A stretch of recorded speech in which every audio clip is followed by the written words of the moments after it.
All right, so these are my babies right here.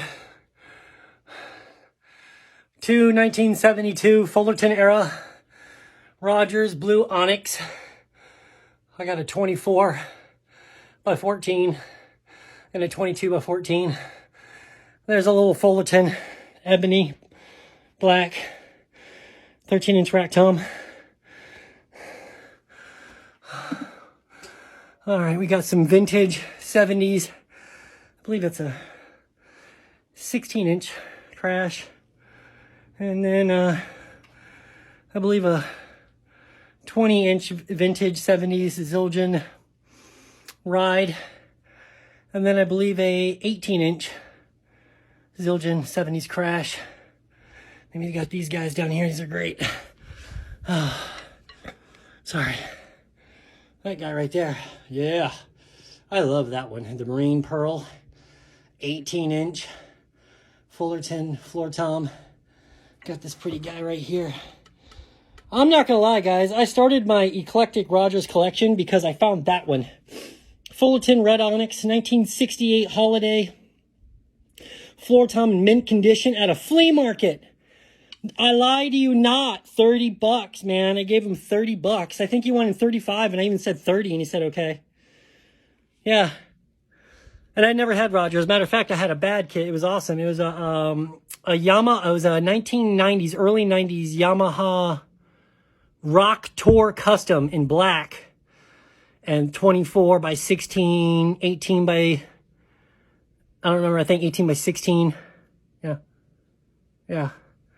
And then big old 15-inch power tom. Played just a 4-piece then.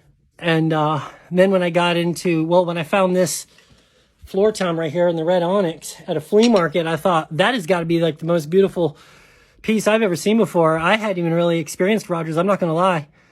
And it looked like jewelry. Like it was glistening in the sun. It was a beautiful summer day, and the Red Onyx was glistening, and it was in mint condition. I was like, man, that thing is gorgeous. And I had just sold my Rock Tour Customs, and I didn't even have a kit. And I was depressed. I was like, I'm not even going to be able to play drums anymore. Like, I don't know when I'm ever going to be able to, financial issues. Just, musicians always do that. They run into that. Well, most of us do. Financial issues. And then at a flea market, just having fun with my wife one day, it's like that was there. I didn't have a kit. I was depressed.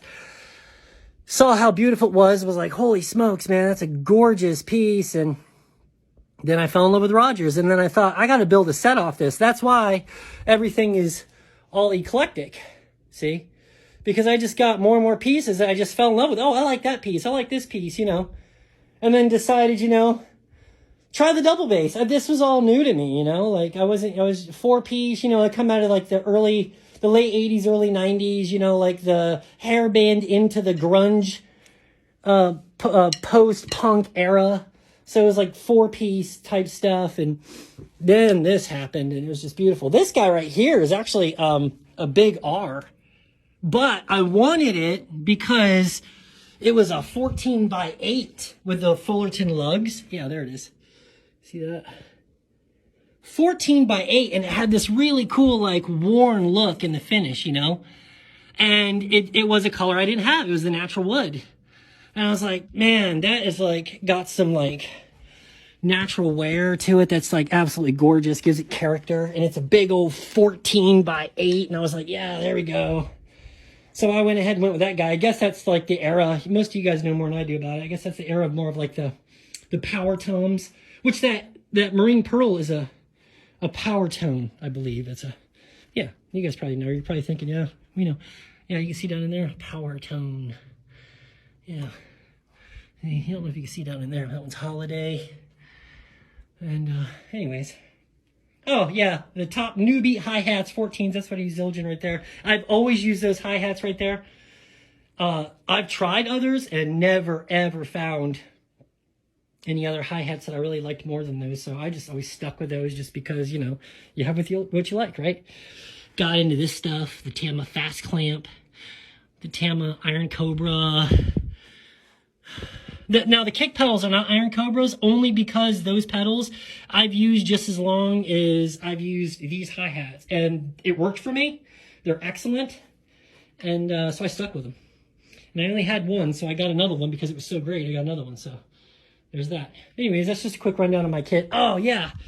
These Aquarian Super Kick ones, you guys already know, gotta be about the best bass drum head I've ever used. These here, these Evans, right here, these EMADs, they're cool, man. They're cool. I dig them. It's like they're trying to do this. The Aquarian wins, in my opinion, but they're both great. Anywho, right on, man. There it is, guys. Yeah.